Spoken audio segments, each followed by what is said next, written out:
Harry and Meghan really have been, I guess, a thorn in the king's side for many years, but especially Prince William and Catherine, because, you know, there is no love lost between the two couples there. And I think, you know, if the king is welcoming Harry and Meghan back with open arms, he's very pleased that Archie and Lilibet are going to be much closer, which of course is a good thing for the family. But I think it's going to be a hard sell for William because there has been a lot of damage done from Prince Harry. He has spoken out incredibly poorly about his family and about the Princess of Wales. And then, of course, she's gone through this cancer battle. They've had their own worries to deal with. And I think, you know, Harry and Meghan, the drama, it's been good that they've been in the US, but now they're coming back. And, you know, there are a lot of suggestions that this is actually going to place a huge amount of pressure on William and his family to actually step up their royal duties. They're going to have to do Ball's more. in his court. Yeah. The ball is in William's court, apparently, yes. Natalie, what about these reports flying around that Meghan and Harry might be moving to Australia after their stint in the UK? This is funny. So when Harry and Meghan first announced their plans to leave the UK back in January 2020, they said that they wanted to split their time between the UK and North America, and that's exactly what they're doing now. But also at the time, there were reports that they were going to be moving to New Zealand, possibly Canada, but also Australia, because they wanted to keep that connection with the Commonwealth. So I guess this is just an extension of that. One of the sources told the Times at the weekend that they don't want to be spending more than 6 months to a year in the UK, that their grand plans are to be an international couple. So that could involve spending a stint in Australia and going to Canada, to keep that Commonwealth link. You're going to do that with your kids That's at school. yeah, that's the thing. And apparently... Every parent knows you moved to where the good school catches. Yes, yes. And apparently the reason we're only hearing about Harry and Meghan's move so late in the game is because they were waiting for the school to actually confirm Archie and Lilibet's places. Stop it. And that's why they only told King Charles about it a week ago, just days before it was made public. Do you think that Charles and William were blindsided then by this? Because we know that Wills has a bit of a temper behind the scenes.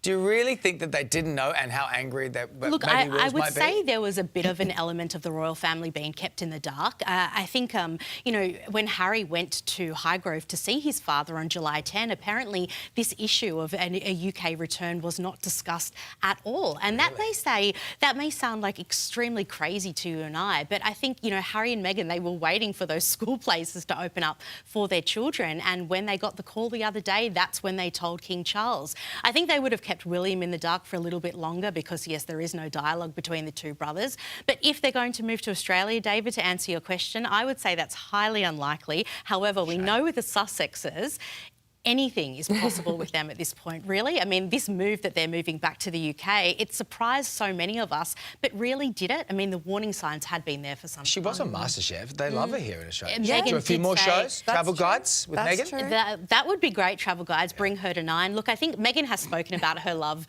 of Australia, so I wouldn't say no to them spending more time here, but as for a permanent move down under, I would say that's unlikely at this point. They've got to do the UK again first before coming down. See how under. that goes. Well, there are the rumours too that she's getting back into acting, and there's been speculation that she's joining the cast of The Gentleman season 3. Awesome. Yeah, I don't know about this. No When way. I heard about this, I just thought it sounded like a load of garbage. I have to say, Meghan is an actress, but she's not an A-list actress. She is, you know, not to criticise, but she's more like on the lower rung of the B grade list. So I think, look, what I have heard is that those reports that she had been offered a role in Guy Ritchie's show, The Gentleman, apparently was all just a PR stunt to boost her acting credentials, to make her look good, to make her look in demand. Apparently she hasn't got a role on the show. Look, I'm just reporting what I've heard. Yeah, okay. And also... This is not her criticism. It's not a review. Look, what did you think of her in Suits?